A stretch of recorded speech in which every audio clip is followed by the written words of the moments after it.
چچا کی زبانی سنیں۔ آپ نے بڑی مدت کے بعد اعلان نبوت کے بڑے عرصے کے بعد آپ کے چچا سیدنا عباس نے کلمہ پڑھا اور دائرہ اسلام میں داخل ہوئے، تو سیدنا عباس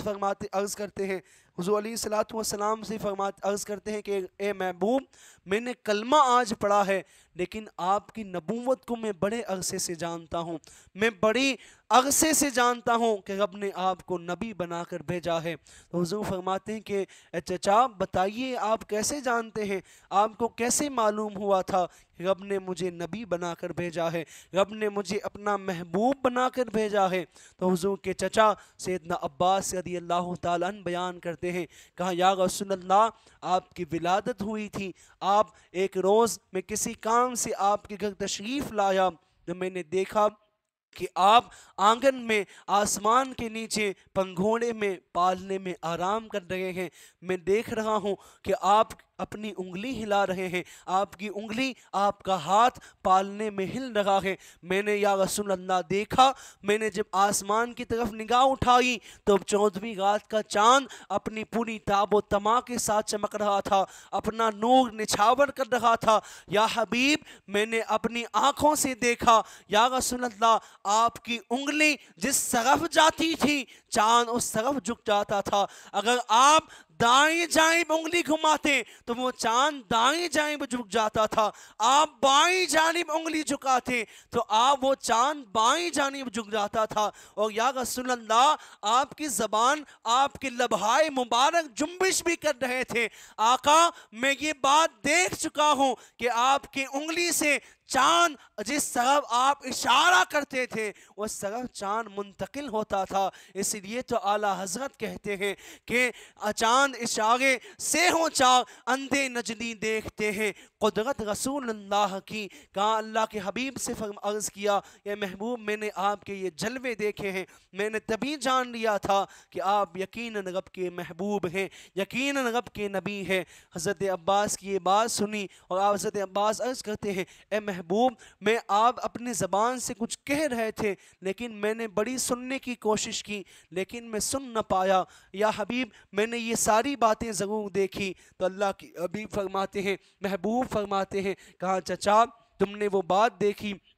تم نے وہ پورا واقعہ اپنی ماتھے کی آنکھوں سے دیکھا، ارے وہ بات جو تم سن نہیں سکے تھے، اگر وہ تب نہیں سن سکے ہو تو میں اب بتا دیتا ہوں کہ میں اس وقت کیا کہہ رہا تھا، میں اس وقت کیا بول رہا تھا۔ تو عرض کی یا رسول اللہ بتائیں وہ کیا باتیں تھیں جو آپ کر رہے تھے؟ حضور نے فرمایا، کہا میری والدہ تھکی ہوئی تھی، وہ آرام کرنے چلی گئی، مجھے پالنے میں لٹا دیا، میں نے چاہا کہ میں روؤں، میری آنکھوں سے آنسو بہیں، میں زاروں قطار رونا چاہتا تھا، لیکن جیسے میں نے رونے کا ارادہ کیا ہے چاند رب کے حضور حاضر ہوا، رب کی اجازت لے کر آیا ہے، رب نے اسے حکم دیا کہ اے چاند جا اور اپنے حبیب کو خوش کر، میرے محبوب کو خوش کر، وہ رونا چاہتے ہیں، ارے وہ رونے نہ پائے، اگر ان کا آنسو کا ایک قطرہ بھی روئے زمین پر گر گیا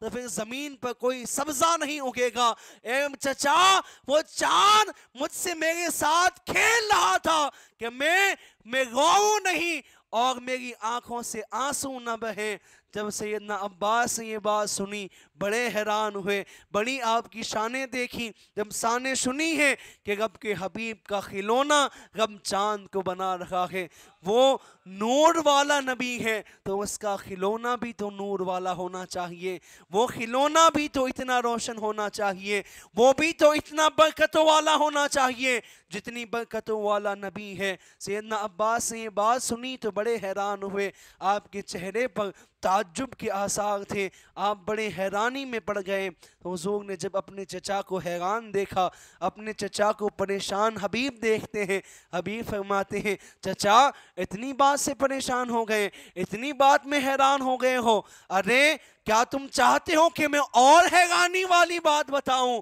عرض کرتے ہیں یا رسول اللہ بتائیں، آپ اور حیرانی والی کون سی بات ہے؟ رب کے حبیب فرماتے ہیں، ارے چچا تم تو کب کی بات کر رہے ہو کہ جب میں پالنے میں جون رہا تھا، جب میں پالنے میں آرام کر رہا تھا، اس وقت کی باتیں کر رہے ہوں۔ ارے میں تو تمہیں تب کی بات بتاتا ہوں کہ جب میں اپنی ماں کی شکم میں تھا، جب میں سیدہ آمنہ کی شکم میں اقدس میں تھا۔ کہا ہے چچا میں جب ماں کی شکم میں تھا اور روزانہ صبح شام اللہ کے فرشتے اور چاند رب کی بارگاہ میں حاضر ہو کر سجدہ کرتے تھے، تو وہ عرش پر سجدہ کرتے اور اس سجدے سے جو آواز ہوتی تھی میں اس آواز کو اپنی ماں کے شکم میں سنا کرتا تھا۔